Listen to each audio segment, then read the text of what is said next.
So sa naging panayam nga po ni Bam Rodriguez mga boss, kinumpirma nito na sakaling manalo daw siya sa laban kontra kay Antonio Vargas para sa WBE Bantamweight title, hindi na daw siya mga idol bababa sa 115 pounds para lumaban sa undisputed fight. First soon na lang daw nito mga idol ang kanyang pagiging Bantamweight fighter. Gusto daw nito maging unified champion sa Bantamweight bago mag 2027. Ibig sabihin nito mga idol, mapapalaban pa talaga ito ng isang beses sa 118 pounds bago labanan si Naoya Inoue sa kanyang undisputed title. Gusto naman daw ni Bam na maging undisputed sa 115 pounds. Lalo pa isang titulo na lang ang kailangan nito para magawa ito. Pero mas importante daw sa kanya mga boss, ang future na laban nito kay Inoue. Wala pa kagandang plano to mga idol para kay Bam. Ang pangit naman talaga mga idol ng dati nitong plano. Nababalik pa ito sa 115 pounds. Pagkatapos sa aakyat ito sa 122 para kay Inoue. Maling strategy talaga ito mga boss. Lalo pang kakalabanan ni Bam si Inoue. Kung saan bukod dito mga boss, prangka rin na sinabi ni Bam nang nababahala daw sa kanyang timbang na masyado maliit ito para sa laban kay Inoue. Wala daw problema ito para kay Bam. Kapag walang laban si Bam, ang timbang nito 135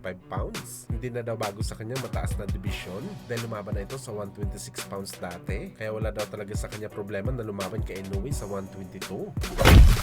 Samantala dahil matunog nga po mga idol ang pagbabalik aksyon ni Lomachenko sa boxing sports, kung saan mga boss, marami talaga ng mga boxing fans ang sinusulong ang bakbakan ni Lomachenko kalaban si Shakur Stevenson para sa lightweight super fight. Ito talaga ang gusto ng mga boxing fans na makita sa pagbabalik ni Loma. Meron na daw kasi build up sa bakbakan ng dalawang fighter bago pa daw kasi mag-anunsyo si Loma ng kanyang retirement. Nag-cross ng landas nila ni Shakur at hindi daw naging maganda ang kanilang palitan ng banta kung saan muntika na sila mauwi sa Rumble. Well, sa totoo lang mga boss, wala talaga tayo nakikita na kaya tumalo kay Shakur sa bakbakan. Maliban lang talaga kay Loma. Marami ang nagsasabi na masyado matanda daw si Loma, pero malaki talaga ang tiwala natin dito mga boss. Capable pa rin talaga si Loma na wasakin si Shakur. Iba kasi yung pedigree ni Loma pagdating sa technical na bakbakan.